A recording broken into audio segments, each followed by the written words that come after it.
Every ADHD executive I've worked with has at least one story where they saved the day during a crisis and then wondered why they couldn't perform like that all the time.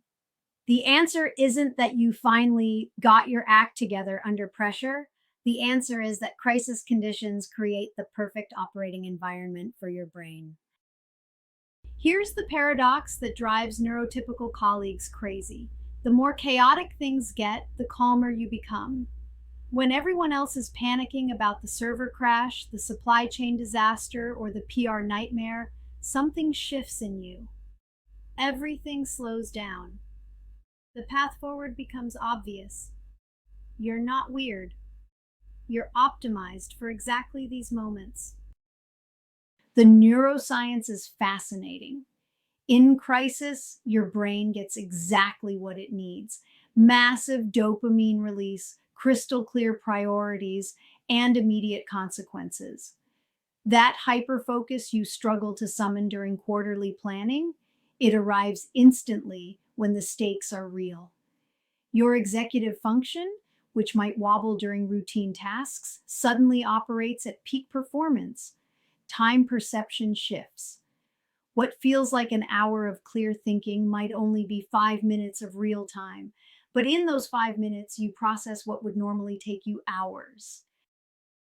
Your now brain, the one that struggles with long-term planning and gets bored in routine meetings, becomes your greatest asset in crisis.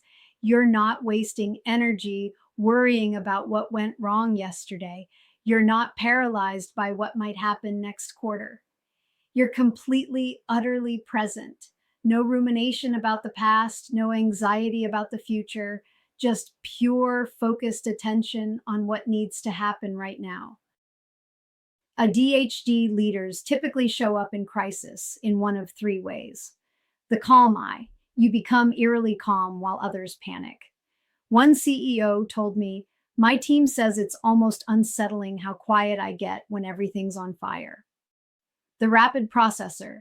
Decisions that would normally take you days happen in seconds. The analysis paralysis disappears. The pattern seer. You spot solutions others miss because your brain is already comfortable with chaos. You see connections in the mess. Which one resonates with you? That hyperfocus you chase with coffee and deadlines? Crisis delivers it instantly. Scattered attention becomes laser focus. Multiple competing priorities collapse into one clear objective. The analysis paralysis that plagues you in calm moments? Gone. A CMO described it perfectly. It's like someone finally turns the lights on in my brain. Everything is bright and clear, and I know exactly what to do. In crisis, your sensitivity to environmental cues becomes a superpower. You instantly read who's about to break, who can handle more pressure, what resources are really available versus what people claim. That hypervigilance that exhausts you in normal times. In crisis, it's 360-degree situational awareness that lets you process team dynamics, resource constraints, and hidden opportunities simultaneously. While everyone else is trying to force the traditional solution, your brain is already mapping alternatives. You don't see walls, you see climbing points. You don't see barriers, you see materials to build something new. This isn't recklessness, it's your brain's natural ability to hold multiple possibilities simultaneously. When the usual path is blocked, you've already generated 5 alternatives. Time seems to slow down, even though everything's moving fast. The noise fades and everything becomes clear.